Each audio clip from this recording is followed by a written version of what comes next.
Welcome back to the Couch to 5K series, in which I go through every run and document my experiences. So, we are now on run number 18, and I have made a major change, which is something that isn't actually just prescribed by the Couch to 5K program, but I'm going to do it anyway because it's logical and it makes sense. So, if you caught me in my last run, you would have seen that I followed I guess whatever you want to call it, the protocol or whatever, or the structure they've put in place so far. So I'm currently in week 6, and I've done runs 1 and I've done run 2. And if I'll just give a quick lowdown of what the runs look like. So in the first run, you run for 5, 8, and a 5, and then for the second run, you run for 2 blocks of 10, and the third run is a massive jump. They want you to run for 25 minutes in total without stopping. And when I looked at that run, I took a moment to think, and I really, really thought about it. And I reflected on what I'd done in my previous run, being the 2 blocks of 10. And I said to myself,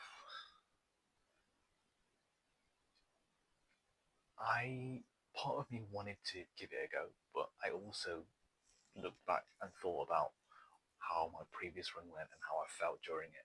I ran for 2 blocks of 10, being 20 minutes in total, and that was really tough. And I think the jump from that to running for 25 straight, it's too big of a jump for me in the present moment. If I am to think rationally and logically, I know for a fact that me right now, I don't think I'd be able to run for 25 straight because I found 2 blocks of 10 hard, and that's why I didn't actually do 25 minutes of running. Instead, I opted for something a little bit smaller but more achievable, and I instead opted to run for just 15 minutes straight and just have my warm up and my cool down as normal, but just run for 15 minutes and no breaks in between. And I was able to do it. And the reason for that is I just wanted to be able to run and not sort of overreach or perhaps push too far. Like, think of it like this: like, let's say you're in the gym for the first time and you want to start hitting the bench press. How do you start normally? Maybe perhaps you start with the bar. That weighs maybe what, 20 kg. You start doing a couple reps, you start warming up, you realize you can do a bit more, so maybe you stick a template on each side. Now you're repping 40. And in the context of running, let's say you're benching 40, and then someone goes and tells you, why don't you try 80 kg? So you start to think, hang on a minute, that's a massive jump. I'm not sure if I'm ready for that. And then let's say you try do it. Let's say you try rep for 80. Perhaps perhaps it's too heavy for you. You can't do it, and maybe you injure yourself, or it's so hard you can't even lift the bar off the rack. And you start to think, oh, perhaps that was a step too far. It may put you off if you're not able to do it there and then. So what I mean to say is, don't jump too far ahead if you don't think you're ready for it. I certainly thought I wasn't ready to run 25 straight, and that's why I didn't do that. I ran for 15 minutes instead. And I was able to do that, and it was a bit of a, I'm not sure what to describe this as. It was like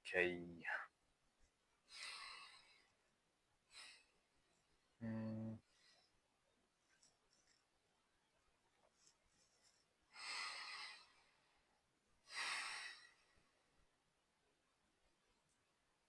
this run felt like an uphill battle, and it was a clear indicator to me that running for 15 is kind of the sweet spot for what I'm able to achieve as of right now.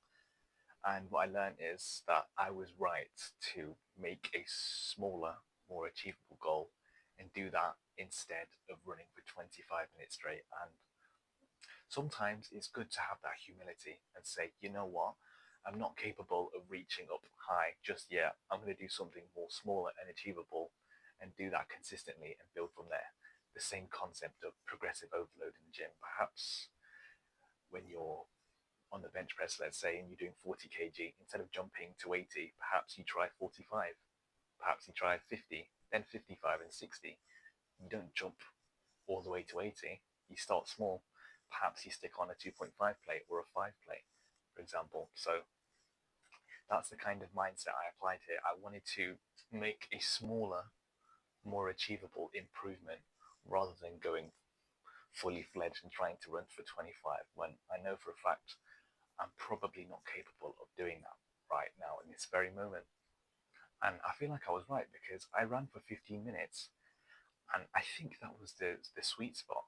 Like, I was very tired after running for that 15-minute block, and I felt like I really pushed myself and I really struggled towards the end of it, but I got through it. So it just goes to show that sometimes you should listen to your intuition and use logic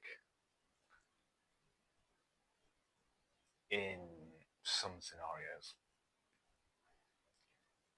In my case, running for 25 minutes just didn't seem practical or logical, and I think I was proven right by that, because I ran for 15 and personally I didn't feel like I could have gone for any longer without like overly stressing my body and trying to force it to run for longer when it probably isn't ready to do that just yet. So it just goes to show that having humility and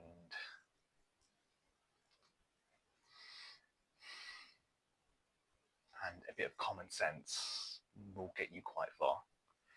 And even though I didn't do that 25-minute run, it doesn't mean that I can't come back to it later, and that's what I plan to do.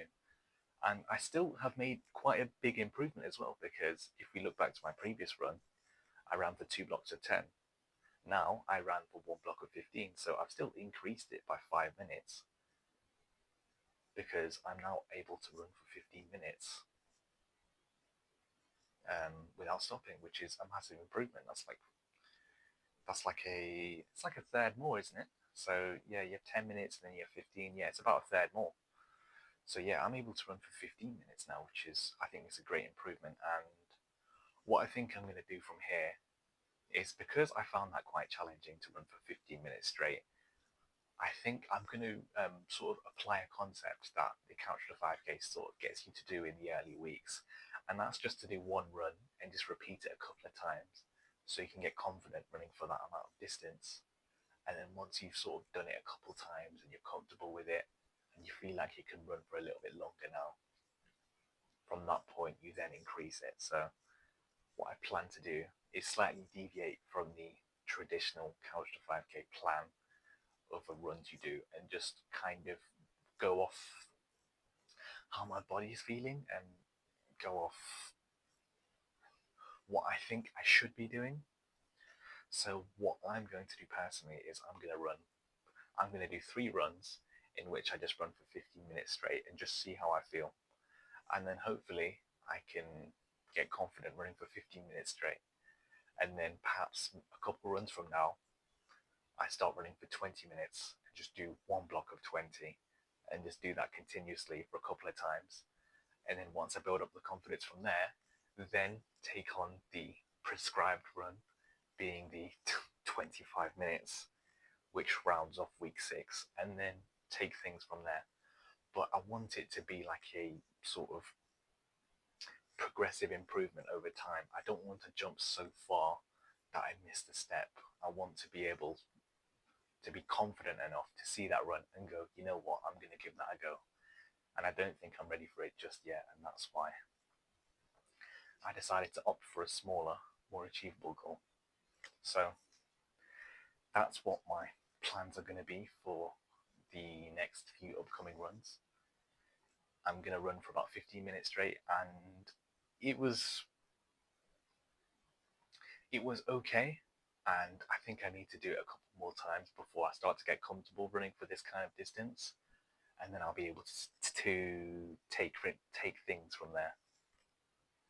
So in terms of how I did it, if you're interested, I literally just set a timer on my phone for 15 minutes, and had it counting down whilst I was running. And then once the timer went off, I literally just stopped, then walked for a couple of minutes, and then that was it essentially. So that's how run number 18 went, and I'll catch you in the next one, and I'll leave a picture of what the stats look like as well. So I'll see you in the next one.